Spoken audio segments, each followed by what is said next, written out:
we held it closely. No, you have a responsibility to consult with Congress. No, we held it close. So whoever close means, as you see, there has been criticism from the Republicans about the briefing that was put forth yesterday by the administration on this subject. Some have asked, do you agree that this is the worst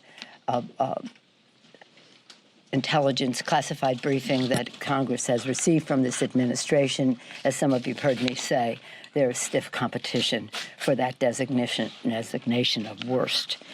So here we are to protect American lives and values. We are passing today a war powers resolution to limit the president's military actions. The administration must de-escalate and must prevent further violence. America and the world cannot afford war. Some of you have heard me say that in December I took a bipartisan delegation to the 75th anniversary of the Battle of the Bulge.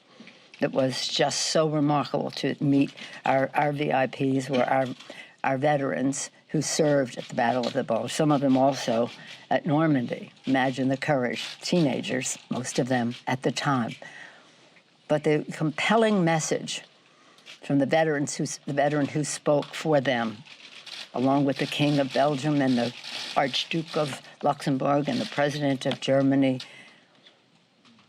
The veteran who spoke, he spoke about the band of brothers. He spoke about allies working together, multilateralism. He spoke about the challenges they faced in those winters, reminding me really of Washington crossing the Delaware, because it was in December and it was snowing and they were not as prepared for snow and camouflage from snow as they needed to be.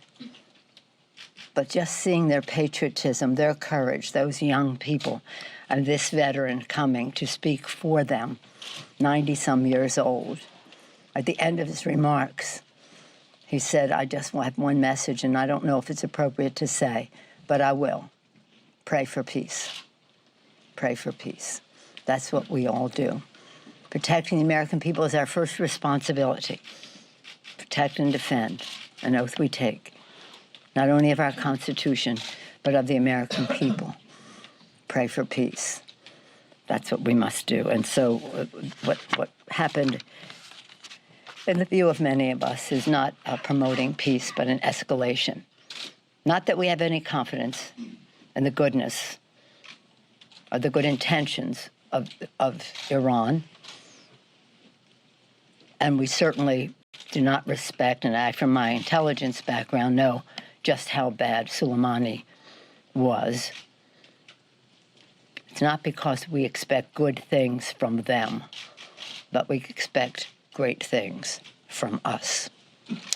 Now, in terms of impeachment, you will keep asking me the same question. I keep giving you the same answer. As I said right from the start, we need to see the arena in which we are sending our managers. Is that too much to ask?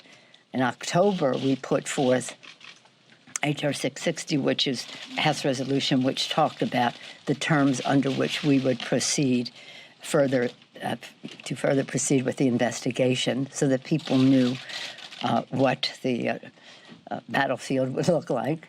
We expect to see that here. I've heard different things.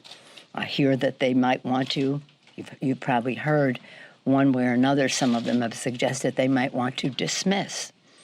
Dismiss equals cover-up.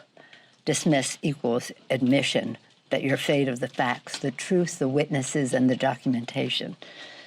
We would have hoped that, as with the Clinton process, that there would have been a bipartisan resolution determining how to proceed. Contrary to what the majority leader says, he says this is like the Clinton. You've been listening there to Speaker of the House Nancy Pelosi holding her weekly news conference. Let's get more on this and go straight to Sally Ihan in Washington.